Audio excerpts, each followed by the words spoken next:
Hey, it's Ian. I'm a few days late on this because, I mean, be fair, I don't really get to watch this on Thursday afternoons, evenings even, because I have a job, so I can't just cover this straight away. But I watched AEW Dynamite Winter is Coming 2025, and I think this might legitimately be my favorite, like, not just episode of TV, my favorite wrestling show of this year. And that's actually fascinating because I love Blood and Guts.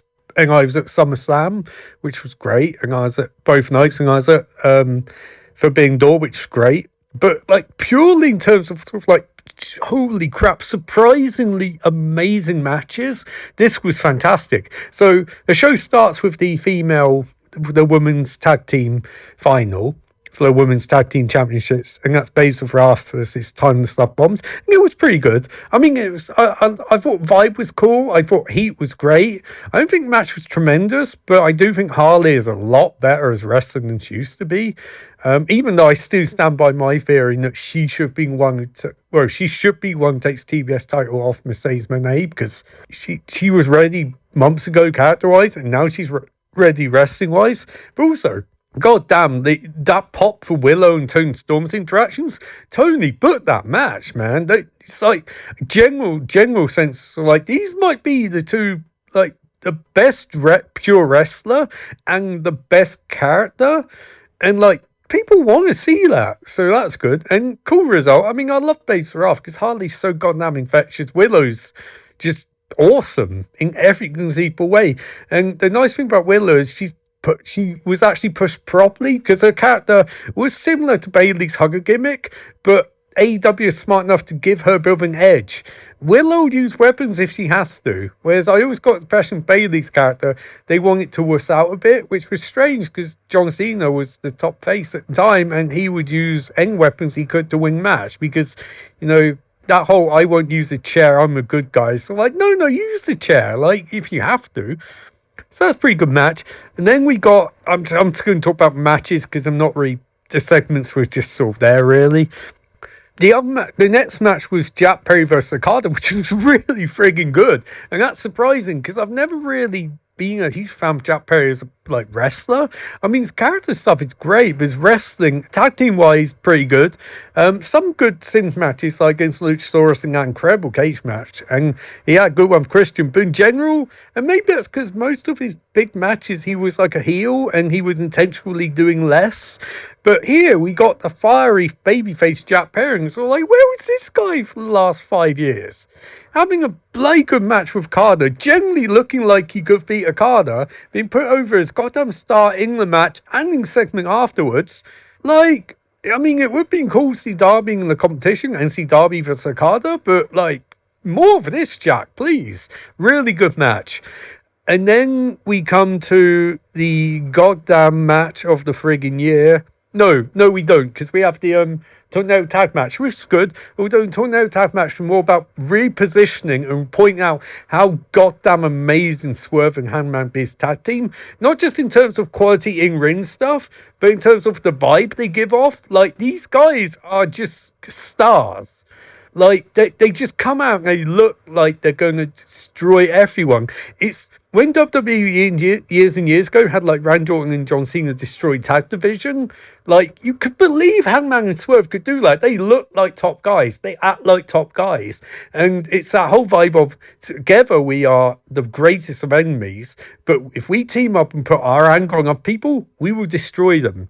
But match also mainly served to remove Hobbs and Shibata from the main event, which makes sense for various reasons.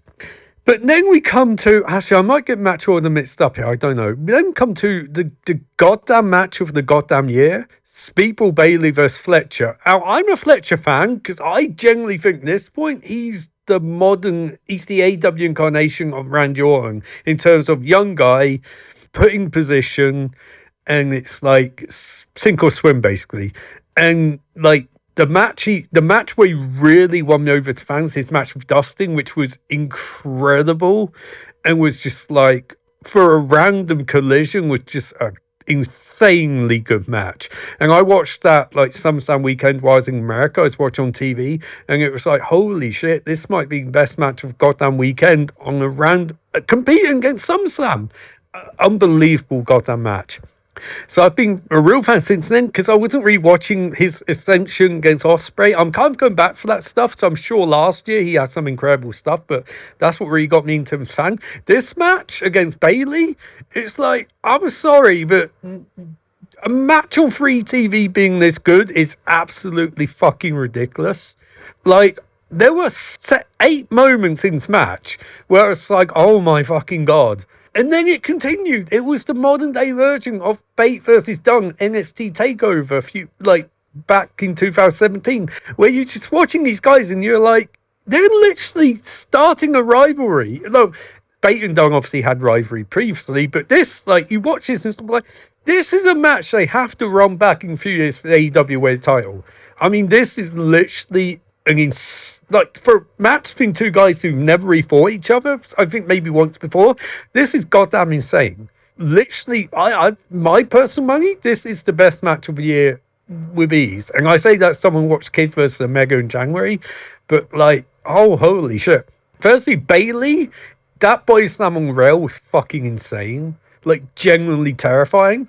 And then the finish is even just the most mad sprint finish that makes Bayley look like a goddamn star. Fletcher loses nothing in defeat.